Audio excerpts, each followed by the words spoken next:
Shalom, sidang jemaat yang berbahagia. Kiranya berkat Tuhan Yesus Kristus turun atas Anda sekaliannya. Dalam Suara Gembala kali ini, saya akan mengajak saudara membaca dan merenungkan beberapa ayat firman Tuhan yang disampaikan oleh Rasul Paulus. Saya percaya firman ini diurapi Roh Kudus, karena Rasul Paulus itu tidak sembarang menulis kepada jemaat-jemaat kalau tidak diurapi. Jadi ini adalah firman Tuhan, saudara.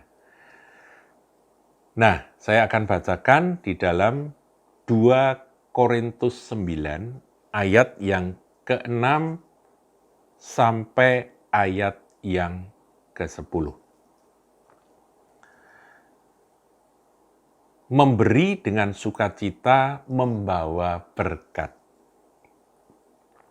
Ya, ini ayat-ayat yang biasanya dibacakan dulu kalau saya ada di gereja tempat saya pertama kali mengenal Tuhan. Ini ayat yang dibacakan oleh petugas di mimbar sebelum persembahan diedarkan, saudara, kantong persembahan diedarkan. Dan terus terang, saudara, dalam hati itu ada, dalam hati saya dan juga dalam hati beberapa teman yang mendengarkan hal itu dibacakan itu ada penolakan. Ini jujur, saudara. Mungkin Anda juga merasakan hal yang sama ya, ketika mau persembahan diedarkan, kantong persembahan mau diedarkan, ayat ini dibacakan. Ayatnya berbunyi demikian. Camkanlah ini, orang yang menabur sedikit akan menuai sedikit juga. Dan orang yang menabur banyak akan menuai banyak juga. Hendaklah masing-masing memberikan menurut kerelaan hatinya, jangan dengan sedih hati atau karena paksaan. Sebab Allah mengasihi orang yang memberi dengan sukacita.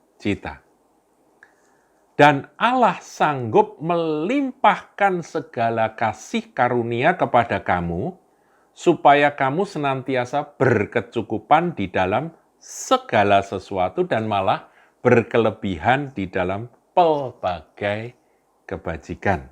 Nah, saya lompat ayat yang ke-10. Ia yang menyediakan benih bagi penabur dan roti untuk dimakan, ia juga yang akan menyediakan benih bagi kamu dan melipat gandakannya dan menumbuhkan buah-buah kebenaranmu. Saudara, tadi saya sampaikan ya, saya jujur pada waktu itu dibacakan berulang kali sebelum kantong kolektor diedarkan, itu ada penolakan. Sepertinya kok mau waktunya kolektor itu kok mesti dibacakan itu terus. Apa mau nakut-nakuti? Kalau menabur sedikit, nanti dapatnya sedikit. Atau mancing-mancing, kalau supaya ngasih banyak, tapi dengan motivasi supaya juga menuai banyak. Nah, itu bisa muncul, saudara. Pikiran semacam itu. Beberapa teman juga berkeberatan kalau ayat itu dibacakan sebelum kantong kolektor diedarkan. Ya, begini, saudaraku. Pertama, kita harus dewasa. Ini firman Tuhan. Firman Tuhan itu bisa disampaikan dengan motivasi yang salah. Bisa. Dan kalau motivasi dari gereja demikian, itu keliru. Jadi misalnya gereja atau entah gembala sidangnya atau pendetanya atau petugasnya membacakan ini dalam hatinya bilang, kamu harus memberi banyak, kamu harus memberi banyak, harus sebanyak mungkin beri. Kalau enggak, kamu enggak diberkati. Nah, kalau pikirannya seperti itu, saudaraku, itu keliru. Tetapi saya ingin sampaikan bahwa ini firman Tuhan. Ini logis sekali kalau saudara segenggam menabur segenggam biji jagung, saudara akan punya pohon-pohon jagung sebanyak dari biji jagung yang saudara tanam, saudara sebar, ya kan? Jadi sangat logis. yang menabur banyak juga akan menuai banyak. Itu sebetulnya logika yang sangat sederhana. Tetapi motivasinya dikatakan di ayat yang ke-7. Hendaklah masing-masing memberikan menurut kerelaan hatinya. Jadi kalau banyak, tapi motivasinya bukan hati rela, hati sukacita karena aku bisa partisipasi dalam pekerjaan Tuhan, dia memberi banyak tapi tujuannya adalah seperti, ya maaf kata, seperti orang yang berjudi begitu ya, dia memberi supaya dia bisa meraih akan pendapatan, mendapatkan pengembalian yang lebih banyak lagi. Kalau motivasinya ke sana, ya keliru, saudaraku. Makanya dikatakan tetap ada kerelaan. Ukuran relanya hati itu tergantung dari kasihnya kepada Tuhan. Makanya Tuhan Yesus juga pernah memberi seorang contoh ya, seorang janda miskin yang memberi 2 peser uang di bait Allah. Dan Tuhan berkata dia memberi lebih banyak daripada yang lain. Jadi banyak atau sedikit itu bukan masalah nominalnya, saudara. Tapi masalah hatinya yang memang ini memberikan. Dia memberikan seluruh nafkahnya itu, saudara. Jadi memang itu segala-galanya yang ada pada dia karena dia memang mencintai Tuhan, janda itu.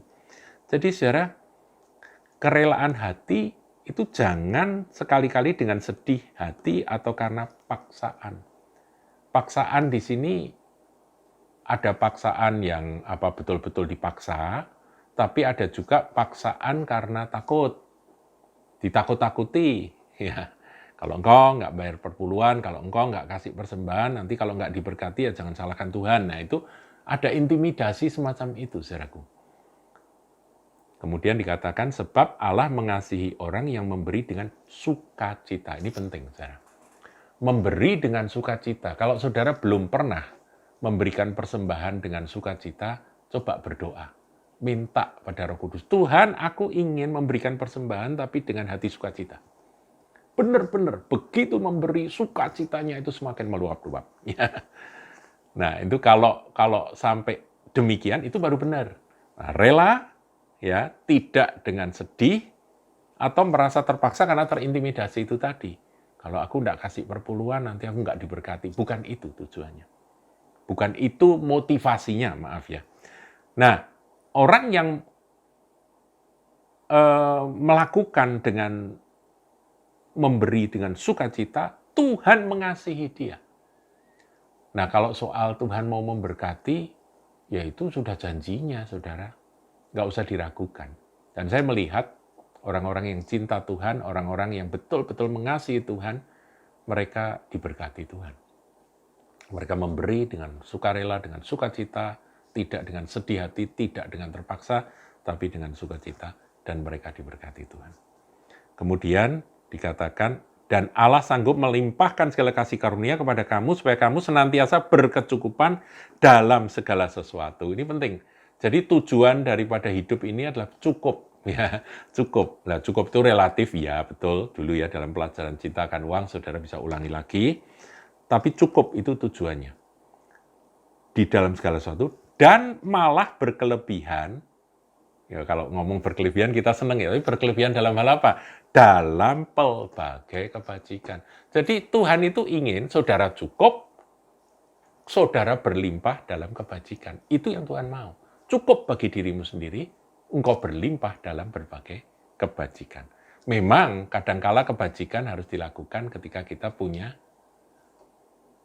uang banyak, kita punya uang berlebih. Itu fakta. Tapi Tuhan nanti akan memberkati saudara dan membuat saudara mampu berbuat bajik lebih dan lebih lagi. Kemudian ayat 10 tadi, ia yang menyediakan benih bagi penabur, roti untuk dimakan, ia juga akan menyediakan benih bagi kamu dan melipat gandakannya dan menumbuhkan buah-buah kebenaranmu.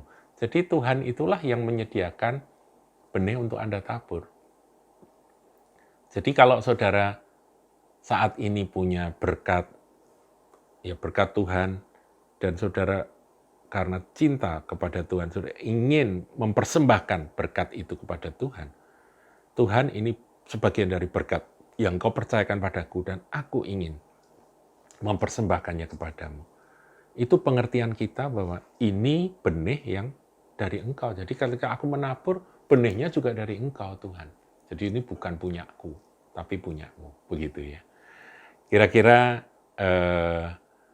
renungan kali ini, meskipun agak berbeda dari yang lain-lain, saudaraku, ini berbicara tentang persembahan, boleh menjadi dasar setiap kali kita mau memberikan persembahan. Tuhan Yesus memberkati.